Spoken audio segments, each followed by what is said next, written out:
Mr. Speaker, the minister has forged a question and attempted to answer a question that he did not ask.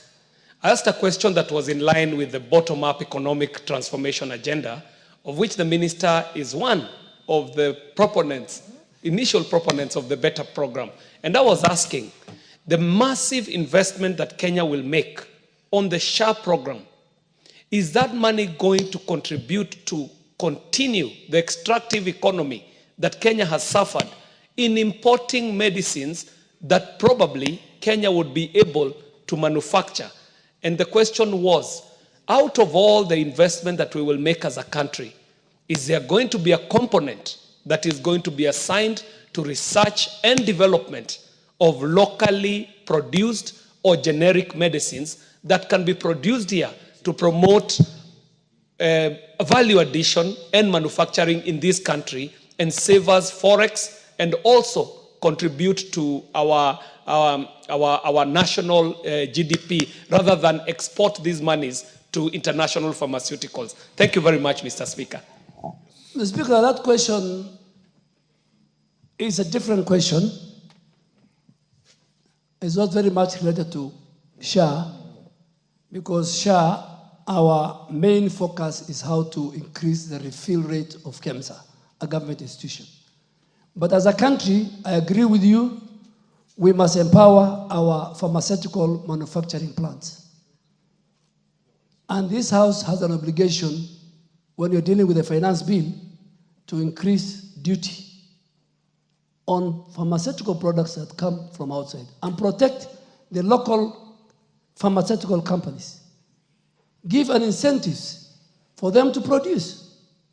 But from where I sit, I want to make sure within the chain that the facility is right, the doctor is available, the drugs are available, mainly from KEMSA, and the days when you could steal the drugs of KEMSA and put it in a private hospital is not there.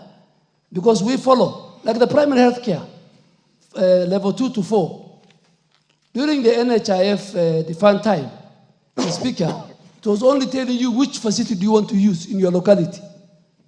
Now, you can be from Nyeri, and if you fall sick in Garissa or in Turkana, you go to the nearest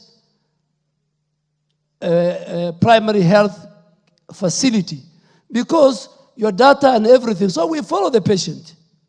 And we pay after the patient is treated, after the patient has been dispensed with the drugs, after the patient is discharged. So this system will make sure that even those who are contributing get value for their money. And this pooling resource together, from the lowest who can pay, to the Mamamboga who's paying 300, the one who's paying 500, the one who's paying 800, members of parliament who are paying more. When we pool these resources together, then we cover the 80% of the citizens of our country who are not covered by NHIF, which in my own opinion was very colonial, was a private elite salaried club, when members of parliament and other leaders, we had many Harambis. So we want to make sure that there is healthcare. And the Speaker, finally, if we sort out the healthcare of any nation, for example, our country, and we sort the education of our country, Kenya will move from a developing country to a developed world. The two main indicators, the prosperity of a nation is found in the health of its people. Thank you, Mr. Speaker. Njiku, the honor of the question. Thank you, Honorable Speaker. I think I'll just add one. Majority of the questions that I would have wanted to raise have been raised by members. But I have a question on primary health care and the quality as the CS is talking about. We have realized that the money that is supposed to go to these hospitals, the county government, and I don't know whether they have been able to establish that system and how that system will operate between the county government and the national government. Because the reason why we are paying excessively is to make sure that we get quality health care in our primary, in our level 1, level 2, and level 3, and level 4 hospitals. But as it is, Mr. Speaker, In those hospitals that we are really paying a lot of money, there are no drugs, there are no doctors. I have a level 4 hospital in Karori Hospital, Mr. Speaker.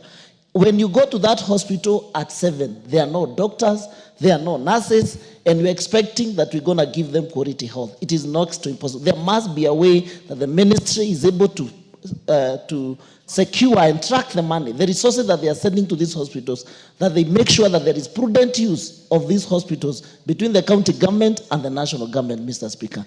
In a case scenario yesterday, and that's why we are saying we are paying expensively so that we can avoid many harambes that we normally cough out money during weekends. Yesterday I had an issue of a patient who has been, who was sent by Kenyatta National Hospital to go and seek for a colonoscopy kind of, to go and seek services outside the Kenyatta National Hospitals because their services, their machines are not operational. And I had to cough about 20,000 shillings to that patient. She's also telling me you need to follow up because I cannot be admitted. And you know, when you deal with that